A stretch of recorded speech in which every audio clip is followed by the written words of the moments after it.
Welcome back to Welsh Miniature boardgamer, and today we're going to have a first for me, how I painted the Nightstalker's Butcher. Before we go any further, I want to do kind of a foreword on this video. So it is in the title really, how I painted the Nightstalker Butcher. It's not how you should, because this is not a tutorial really, but I've had a few questions of how I paint miniatures. Now I paint miniatures very old school, without using a lot of the newer techniques, without using, more skilled techniques. I use very basic painting to get what I want done. But for what I want the miniatures to end up like, I don't need to paint them expertly, I just need to paint them the way I want to paint them. I'm the first to admit I have no artistic ability. I can't even draw a cat without it looking like a 3-year-old's drawing of a car. But then again, what is a good painter? Van Gogh, Michelangelo, Picasso, Turner, Jim Burns. I think we get caught up with this sort of words like realistic. We're painting little spacemen and demons from another realm. Is realistic really the words we need to use? If we're calling what we do art, then the end result is what we're after, not really how we put the paint down.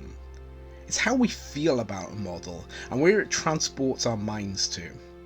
My painting is not great, but it gets across what I see in my mind's eye, and to some extent what I'm feeling when I'm painting this miniature, and how I want it to be represented on the board.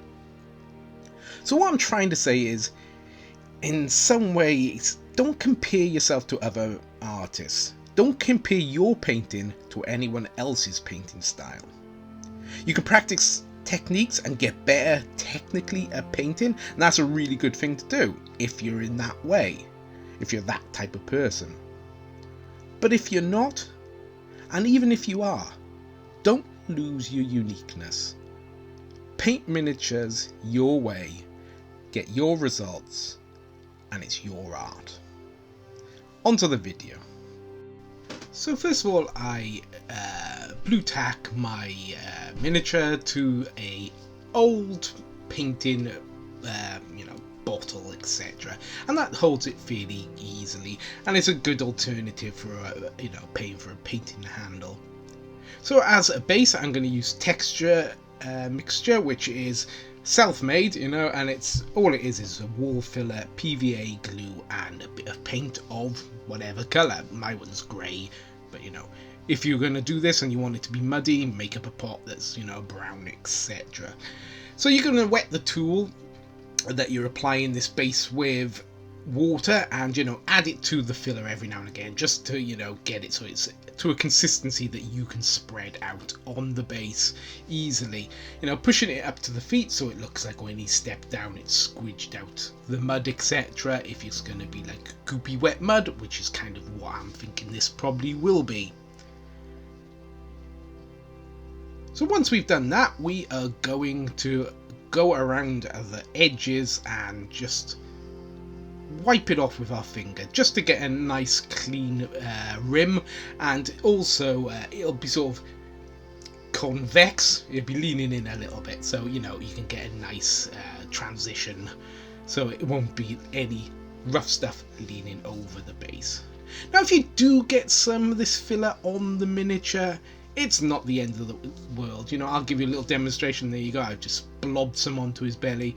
I just wet it off with my finger and then dry it off with a bit of paper, and there's no sign of that residue or anything left on the miniature. So, that's not such a bad deal. So if you're taking anything away from this, the basing is a really good mixture to make.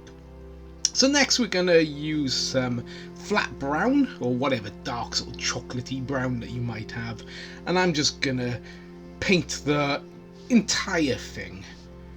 So I'm going to paint all over anything that is skin here. Now I'm using a bit of a ratty looking brush that I'm just kind of using because it's a fairly big one and I can cover a lot of area quickly.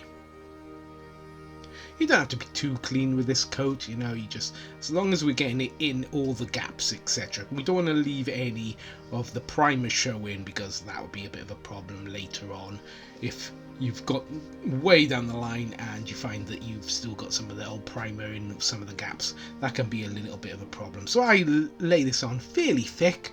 You know, I do add water to my brush every now and again, but that's basically how I water down my paints, is I add it to the brush, mix it in as I'm painting. I don't generally water down my paints as I should. I know I should water them down, but I generally don't. I just add water on my brush as I go along, and that's enough for me, and I'm getting a nice coverage, so it's nicely covered. So now that we've got good coverage of the model, we're going to go back to the base and we're going to aggravate or agitate the filler that we're using for our texture base.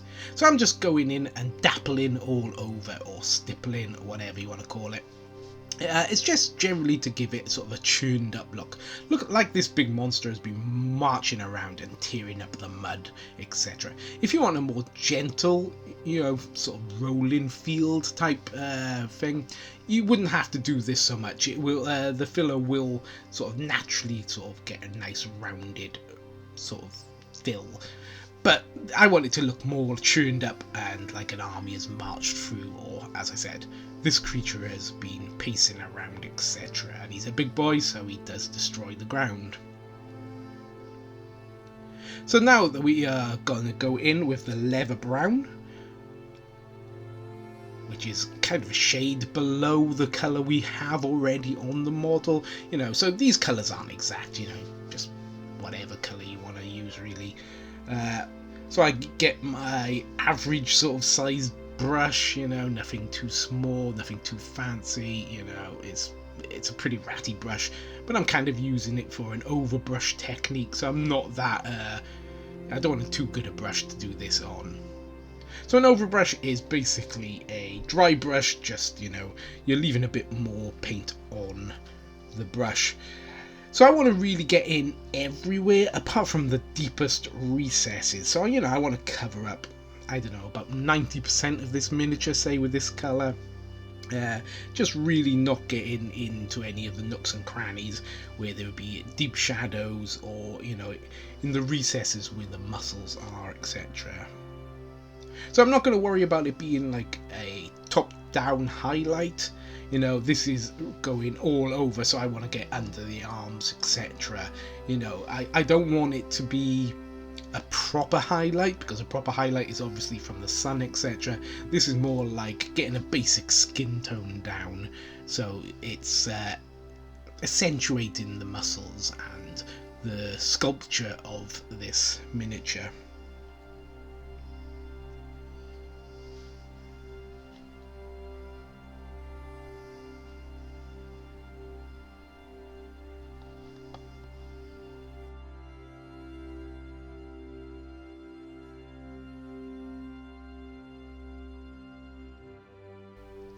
So once I've got it to this sort of stage, I'm coming back with this sort of brown sand, and I want to do like continue doing this overbrush that I've been doing, just to build up a bit more of a skin tone, a bit more variation. So I'm covering about 70 to 80% now with this dry brush, maybe even a little bit more, but I'm trying to more focus on sort of those sort of upper muscles. I'm trying not to go down too deep into the shadows and into the recesses of the muscles on the miniature. Now obviously he's quite a muscular little beast, so there are sort of more pronunciation than a lot of miniatures would have. That's why dry brushing, etc. works quite well with this guy, because he is so beastly and, you know, ripped, that it works, and, you know, it doesn't look really stupid. If you do this on a normal miniature, you know, this quick with overbrushing, etc., it's going to look quite weird probably. So yeah, that's why I on this monster miniature you can get away with it, but probably not so much if you were doing it on a standard 28mm. So this is what it will look like at this stage of painting, and it's already looking pretty good. So for the next step, I'm mixing a 50-50 mix of brown sand and cork brown, so it's just a lighter shade of the previous colour really. And I do a more sort of traditional dry brushing of this, so I'm getting a lot of the paint off on the paper before I actually go anywhere near the miniature. And of course I test it on my hand because I always do this. So this is hitting very much the top parts of the miniature, just catching like the upper parts where the sunlight or the whatever light would be catching him from above. This will give a nice sort of upper tone to the skin, etc. Now this isn't the last tone that we're going to use, but this is really the main one without becoming a little bit more, you know, methodical about where we're placing our highlights, etc. So next we come in with this elfic flesh, which is a very pale sort of off-white colour, and I'm just mixing that in with our 50-50 mix of brown sand and cork brown, just to give it an even higher highlight. Now this, I'm removing 90% of the paint off my brush, if not more, and I'm just hitting the very tops of his shoulders, those funny little like tendrils at the, on his head, etc., and around the face, because you know that's where we want to see the most highlight on a miniature, because that's where the most interest is really. So yeah, that's how I go about doing this. So at this stage we kind of got a miniature looking like this, and yeah, once it's dried I think it's already looking, the skin is looking pretty much as I'm gonna want the skin, but obviously it's not looking quite right. So we're gonna have a black paint now.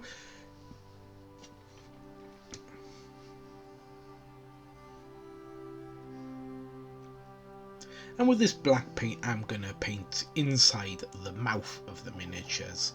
Now this guy has got 3 mouths, so that's quite interesting. So I'm going to get all of the upper mouth and all around the gums of this main mouth first of all. So I go over the gums because I'm going to come in later with some like white to bring out the teeth, so it looks a bit silly now, but once we're finished it'll look fine. Now these snapping hand mouths, so I paint the back of the gullet sort of black, and I paint the roof of the mouth black with these. I don't paint the sort of lower palate black because there's quite a nice lot of detail there, and I think we're going to pick that up later with some red, etc. But I do the gums and all black again so that we can put the teeth in later on as we come to them.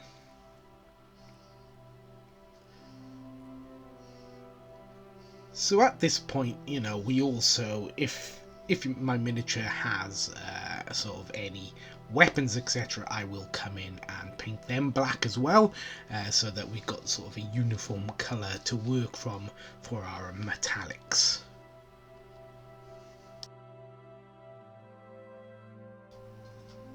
So next we're going to come in with an off-white, so this is skeleton bone from the army painter, and we're going to use this for painting his, should we call it a modesty cloth?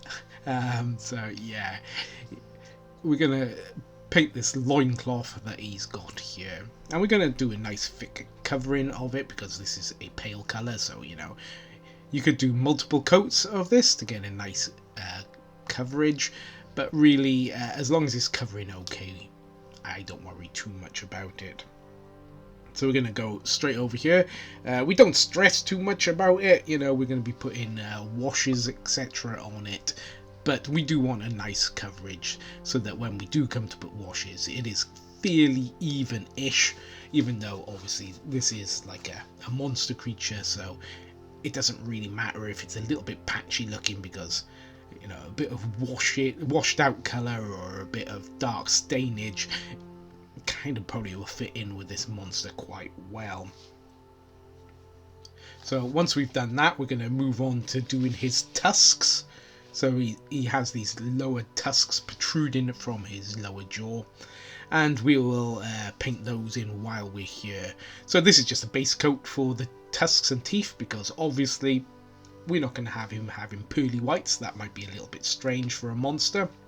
I don't picture him cleaning his teeth too often, really, so yeah. So once we've done the tusks, we come into the teeth. Now I'm using a much finer brush because obviously the teeth are a little bit more problematic to paint in.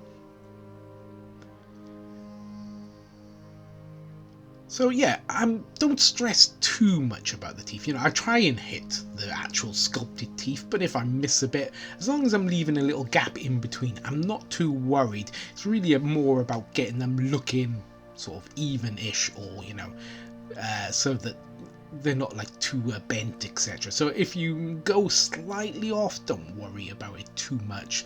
You can kind of pretend the teeth is there if you like and paint them in. So while we got this white out, I'm also going to do the wraps for his weapons. So yeah, we're going to do these the same colour white, because we're going to be grunging them up later, because we don't want him having bright white wraps on his weapons either. But again, this is a good colour to start with. You could do like a leather brown, I suppose, but I usually do my wraps sort of cloth colour for some reason.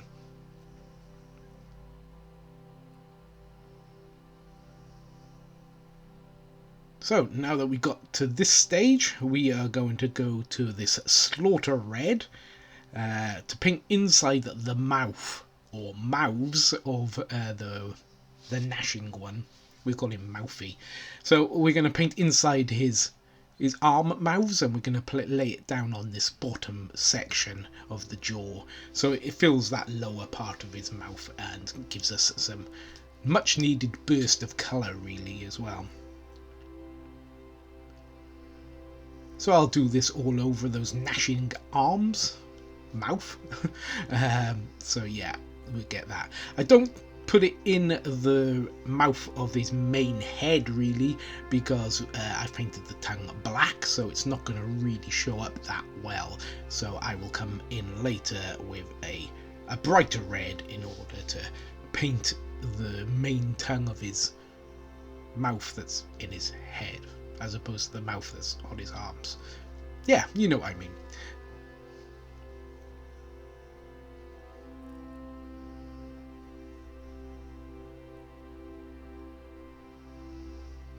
So we're coming in with this red model colour from Vallejo, and we're going to paint the tongue that's in his head, as opposed to the tongue that's in his arms. So yeah, with this, what I'm doing is I'm painting sort of the two sides of his the two sides of his tongue, but leaving a black line down the middle of his tongue, so it makes it pop a bit more, and you can see the fold in his tongue, if you will. But yeah, it makes it pop much more if you keep the black line going down the middle of the tongue, because there's a very accentuated dip in the middle of his tongue, and painting either side makes it look much nicer. And of course, like, come down to the tip, because that's the part that most people can see of the tongue. So he's looking pretty impressive at the moment. I kind of like how he's turning out. So we have to do the other butcher. So this guy has got a long, like, lolling tongue. So yeah, Lollington, that sounds like a place. So I'm painting the entire tongue this red colour.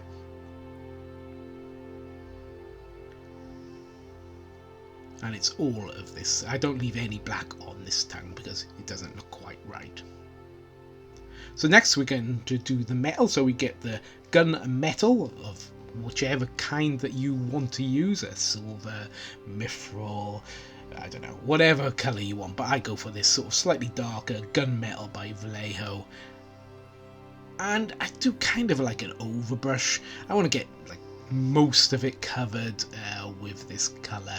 I don't really want it showing too much dark spots, but I do want to kind of leave a bit of the darkness underneath it. I suppose this is where thinning your paints down would probably help a bit, but I haven't done it.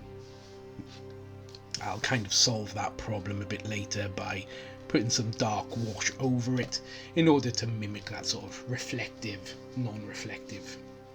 But then again, I'm thinking these weapons are going to be rusty, so I'm not really too worried about having it very shiny and 100% coverage, because I know I'm going to be coming in later and muddying them up and rusting them, etc. So weathering, etc.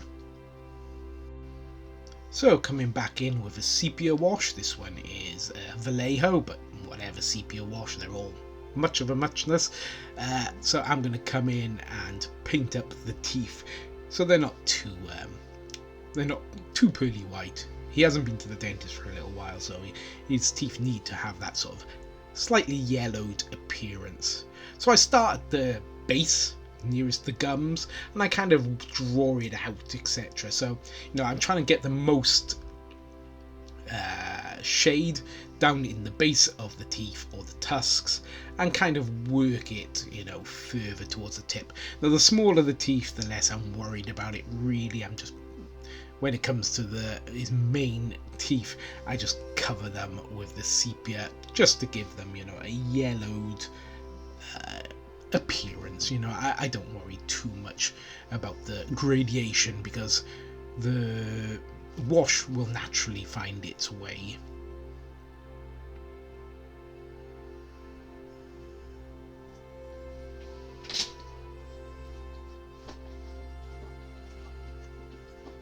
So once that's done, I go to the wraps on his weapons and I give them a quick covering to dirty them up, etc.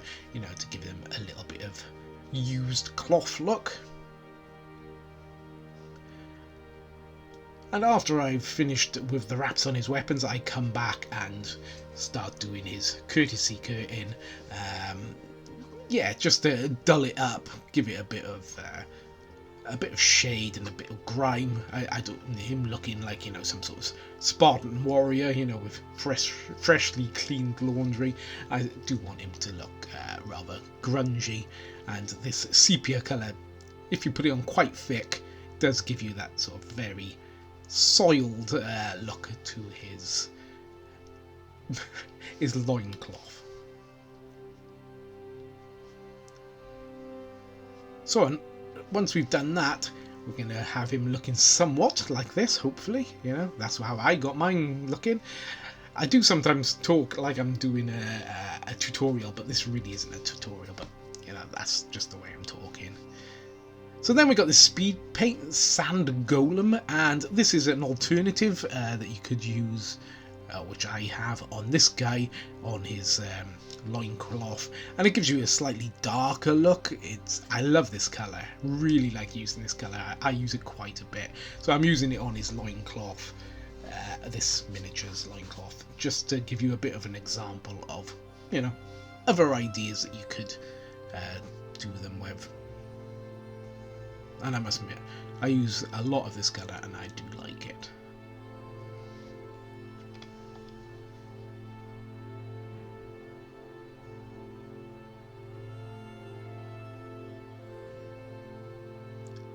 So I find the secret way of speed paints is really to use a sort of, a similar toned colour underneath. Don't go too extreme with the changes, so this has got like a gingery or sort of browny colour, which isn't too strong, I wouldn't put it over like a dark colour. I definitely stick with something like a bone or a cream in order to get this to work. So next I'm using the Vallejo model colour flat brown, but it's basically any sort of, you could go for the same skin colour that we started with if you wanted to, but yeah, whatever, you just put this, and we're going to go over all the leather belts and etc. that are around this creature's waist. So we're going to be very careful, trying not to hit any of the skin that we've got or the loincloth, etc., because we've got those kind of the colours that we want now, and going back and trying to recover them would be a bit awkward. So we're going to try and be as careful as we can as we paint all the leather bits on the miniature. So while we're here, we're going to paint any wooden pieces on the weapons, etc. There aren't that too many really on this miniature to paint up. There's like the pommel of the weapon, maybe, if you don't want it to paint it metal, and he's got the hook, which he's holding a bar of wood, etc. So next we got a black, or a very dark grey if you will. I'm kind of using a black, I think, but you could use a very dark grey. And we're going to paint, he's got these little fur pieces on the side of his loincloth. So I'm painting this dark colour to begin with, knowing that I'm going to be coming back later to highlight this up. So really as dark as you want to make it. Now I'm being very careful not to get it on the skin, etc., because that would be a bit of a pain. If you do get a little splatter and it's only just on the skin, you can kind of hide it by just drawing a new line, etc. So then I'm using a flat black I've swapped back to, and we're going to be using this to paint around the base, all over the base in fact. So it's probably easier if you water down your paint a little to make it spread a little bit further. And yeah, I'm just going to go around trying to get into all those nooks that we made when we textured the base. So if you haven't textured the base very much, you will find this an easier job than me, because I've really churned up this base to make it look, you know, much more active, etc. But if you had just kept it kind of soft and rolling, this shouldn't be too hard to do. Going around the feet is a little bit more problem, but it doesn't really matter if you think about it. If you get a bit of mud on his feet, it's not going to be the end of the world. Obviously, this guy would actually be covered in mud if it was a real person, etc., stomping through this sort of soft mud, but I'm not painting that on because I like to keep my miniatures looking kind of pristine, even though technically he should have mud splatters up his legs, etc., if he was going to blend into his base a bit more. But there we go, we got a full coverage on the base. So I go around, paint the rim brown as well. This is just to give it an extra coat of paint, you know, to protect whatever. You know, you don't have to do this, you could keep it grey and just finish it at the end. But I often, if I got a bit of paint left, I often just go around and do the rim just to give it a little bit more. So you could use a speed paint to do the base, and it's probably actually a lot easier because speed paint is naturally very runny. So you could just, as you can see, it just spreads wherever you put it. So you could do that and it will work just fine. Now I'm probably going to be doing a base, well, I know I'm going to be changing the base up from just pure mud, but it's good to have this sort of layer down before you move on to the next sort of part of the base. So again, with the speed paint, just be careful you don't get too much on the miniature really. And here it is finishing up around the feet. Get a nice coverage, try and get between his little toesies, etc.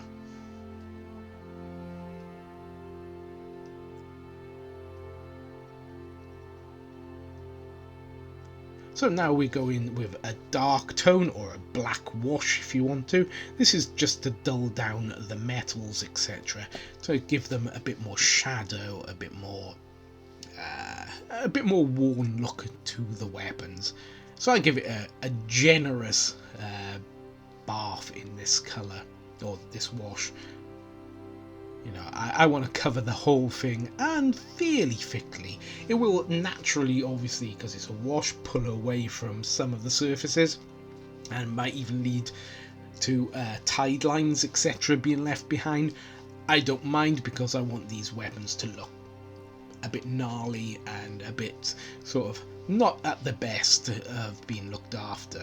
They are weathered weapons, so yeah, I don't care if it leaves behind any tide lines. All I really want to do is lay it on nice and thick so that where I want the shadows to be, etc., there will be plenty of shadow. But this isn't the last that we're going to do with the weapon, so, you know, really, most of this is going to be covered up with rust effect, etc. Making sure we hit these pommels, etc., if they were made of metal, just to make sure it fits in. So then we got this nice vermilion red, which is a really bright red, and I'm going to be using this to pick up the highlights on the tongue, etc.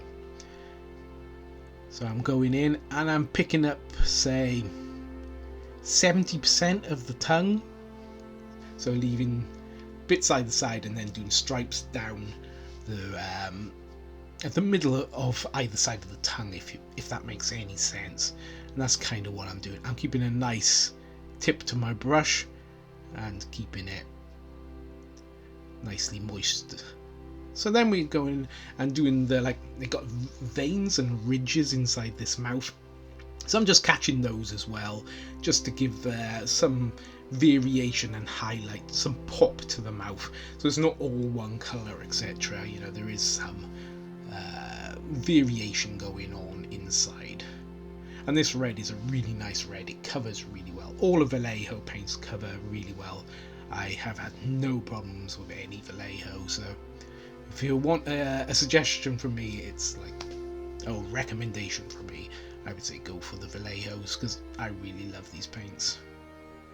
So I'm keeping the brush, you know, wet, and I'm trying to keep my tip of the brush nice and sharp so I can get this detail, etc. So you'll see here, much more than when I was painting earlier, I'm dipping it in water more often, wiping off the excess water on my hand or on the piece of paper to suck out some of the water, but to get the paint to flow easier, because it's a finer brush, the paint doesn't want to come off quite so easily as, say, a thicker brush. It seems to want to cling to it more, so you need more water to get that sort of flow going.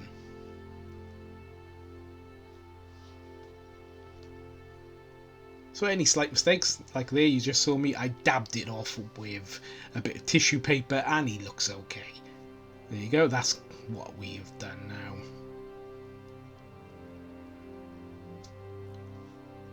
So I'm making sure that I get a nice point before I put it back. Now this is a size 4. These are like those cheap Amazon brushes that you can get for like a pack of them, and they're dirt cheap. So yeah, that's what these are. So then we got these two grey colours. So we got it's like a black grey and a neutral grey.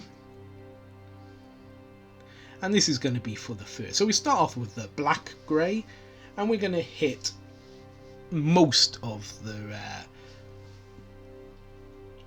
fur trim that he has. Again, I'm keeping my nice point on my brush. This is kind of my detail brush that I'm using, and I'm sort of brushing down the detail, sort of painting in the lines that they have. And this is a very subtle difference in shade, so although I'm doing it, it's not showing up an awful lot, but it will, you know, add to the colour. If the more colours you put in, the more it will add in the end. It's just you have to wait for the payoff until much later on.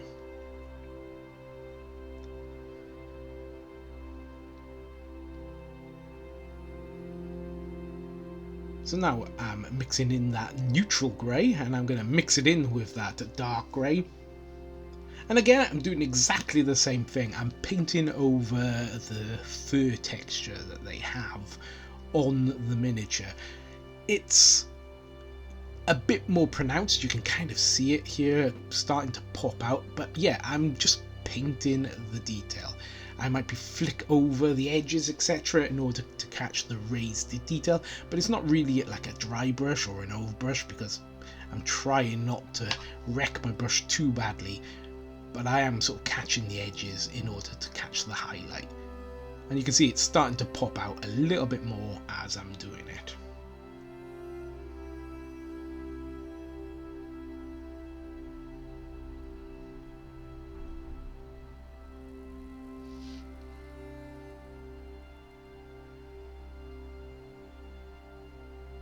Okay, so this time I'm mixing in a basalt, that one, grey, into the mix to make it that much lighter, and, you know, do again a bit more of a highlight. This time just really going over the slightly more pronounced pieces that are raised up on the fur trim, etc. So each time we're going lighter, we're covering less. You know, the well-known highlight, you cover less with each brighter colour. So this is just basalt grey, and we're catching just the very sort of highest bits of the cloth, the fur, etc.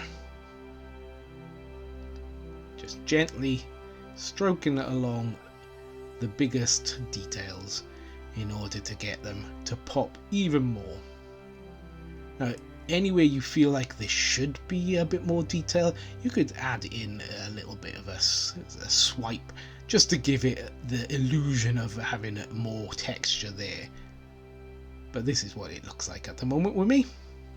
So I give them a good old look, you know, spin them around, see what I feel like it is missing. And at the moment I think it's missing a highlight of some sort on the leather. So I'm going to use cork brown to edge highlight the leathers. Now, I'm not very good at edge highlighting. It can become quite messy with me with some thick and thin sort of variations. But I will try now to sort of line the leather work that he has going on around his waist.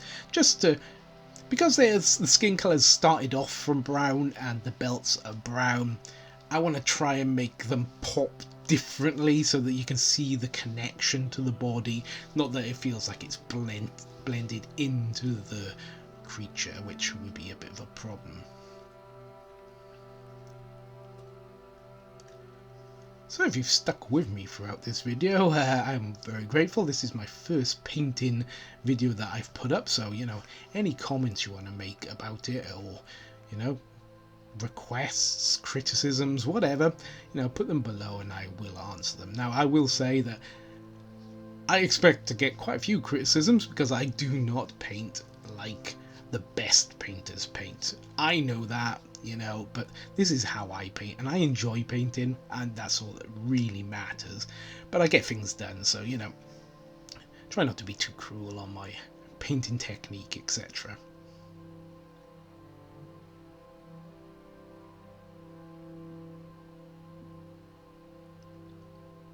Now, this next step didn't really work that well, so I'm using the Quick Shade Wash Red from Army Painter for these sort of raised veins and tentacles, if you will, or tendrils, whatever you want to call them, that are on this creature's arms. So, yeah, if you want to miss this stage out, I would have. Next time I'm painting it, I'm not going to bother with this stage, but I'm painting over these, and it's really not the colour I want. It taints or tinges the base colour, but not enough that it really adds anything to the effect. So I will come on later to add some extra colours in order to boost this a bit, because really this stage didn't really work the way I would have wanted it to. So yeah, as you can see, it's not the effect I really wanted. It's not really popping at all. It's, yeah, kind of too muted. I will come back to fix this later on. But for now, we're going to move on to weathering up these weapons a bit. So we've got Army Painter Leather Brown and Beastly Brown from Vallejo. So these are going to be our first tones of rust for the weapons. Now, you can use any sort of foam. You can use this sort of sponge, sorry. You can use this sort of packing sponge, which is pretty awful, but if you haven't got anything else, that will do. You can use this grey stuff, which comes in miniature blisters, etc. So I've got loads of this, and this is kind of the mid-range. The best thing you can do is get some artist sponge or some natural sea sponge, etc. Because they've got lots of nice little, you know, ridges and convex and concave texture, so that's the best thing to use. But I haven't got any of that, at hand, so I'm going to use this packing blister sponge. So using a leather brown, we're going to squeeze them out and we're going to dab in our sponge. So we dab it in, we dab off the excess on some paper, you know, just to make sure that we haven't got too much on our weapon, etc. On our sponge rather, and then we just tap the weapon to get some coverage. Now, if you get too much on an area, you can just quickly smudge it in a little bit with your finger, and it just all adds to the illusion that it's been weathered, etc. So I'm trying not to go too crazy with the weathering, but yes, I'm pretty much hamming this up. Yes, excuse me going off camera. I'm amazed it's taken this long for me to go off camera, to be honest, but yeah, I did slip it off there. So while we've got this leather brown, I'm gonna do another sort of heavy overbrush of the base so we can get some different colours in. You know, while we got this paint out, we may as well do a bit of make it work, make it pay for itself, so to speak, while we have it on our palette. So as you can see, doing a quick overbrush over this really pops out whatever detail we had from the texture paint. It really starts to pop out and look much more interesting than that flat brown, etc. Now again, if you get it on their feet, not to worry too much because it's mud after all, and he is trunching around this muddy field or whatever he's in.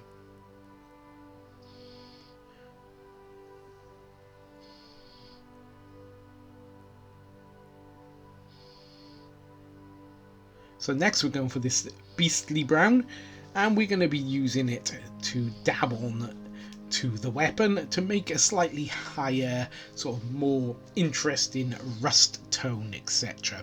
This has got a bit more of an orangey colour to it, so we're getting more towards that sort of really bright rust that we will in the end finish off with, but it's sort of that mid between the brown and an orange, so you know, it's always good to build up the colours, etc. So it's not, rust isn't always just bright orange, you know, there's always browns and what have you mottled amongst them, so this sort of gives that sort of impression.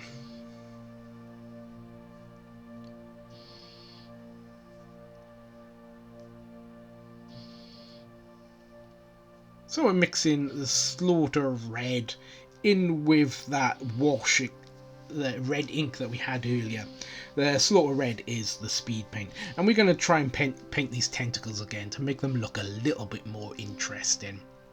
And as we're going over it, I can see that it is making much more of an effect, which I want. You know, it's giving more vibrancy and much more coverage of the original tentacles underneath. So yeah, this is much more what I wanted originally. Maybe you could skip the ink phase and just go straight to doing some Slaughter red, just water down a bit of the speed paint and just go over them. It should really give you the same sort of effect, I think, as this, but I mixed in the ink as well.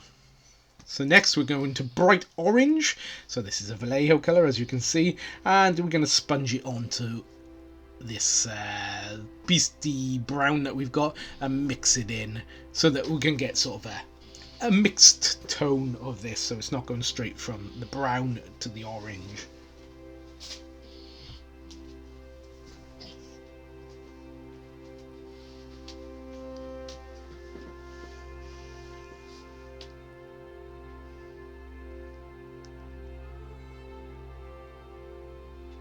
So using a sponge, we just tapping it on, trying not to cover too much as always, you know, just the sort of the, how do I put it, so we're going down again, like in with highlighting.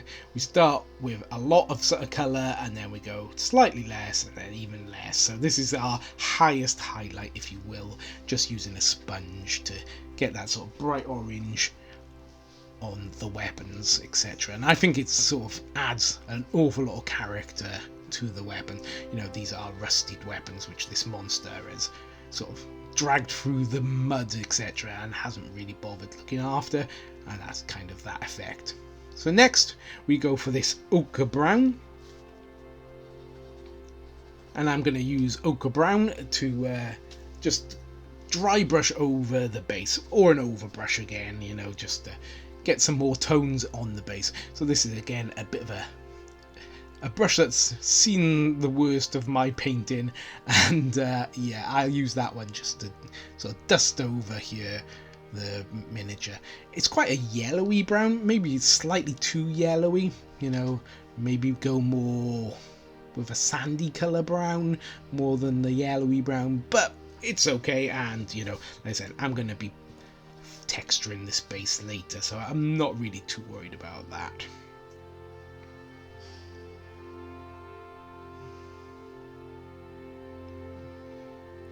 So yeah, I am actually going to put a bit more of this sort of sandy colour down, just to give it a bit more highlight, because I'm not that keen on that yellow ochreish colour. But as you can see, this brush is dead, but it's good enough for dry brushing, so I'm doing a quick dry brush over the base just to get even more highlights, even more colour, you know, and it's a bit bright, but I think it'll work quite well. So nearing the end, we're going to grab this black paint, and this is going to be for doing the rims, etc. I always paint my rims black. It makes the rest of the miniature pop from the table, etc.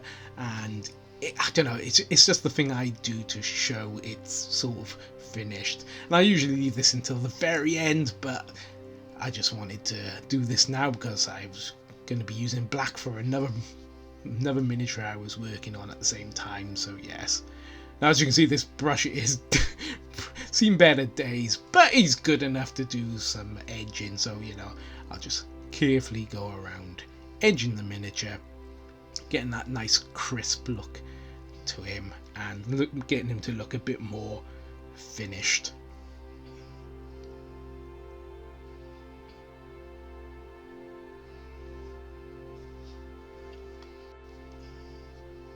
So now we're gonna come back with some of this sort of dark red-ish colour, and we're gonna coming back to that arm. I'm still not happy with how it's looking, so I'm gonna bring some of that red, mix it in with that slaughter red speed paint to give sort of a highlight to the tentacles, whatever they are called, tendrils or whatever, just to, you know, give it a little bit more zap to it. You know, I want these things to look pretty gross, so yeah.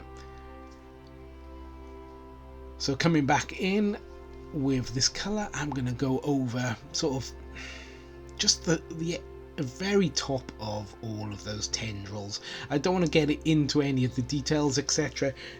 I just want to sort of get that last little line going over to make the tendrils, or tentacles, or whatever you want to call them, make them pop out a little bit more than they are, because at the moment they're kind of blending into the skin tones too much. Maybe if he had been a different colour skin tone, it would have worked a little bit more with the inks, etc. But because the skin tone was a very naturalish brown, it's kind of not working for me. So I'm going to go back and do this. So I'm hitting all the highlights, etc., just to get it so that it looks more distinguishable from a fairly, you know, from the table, etc. It's not going to blend in too much to the skin tone.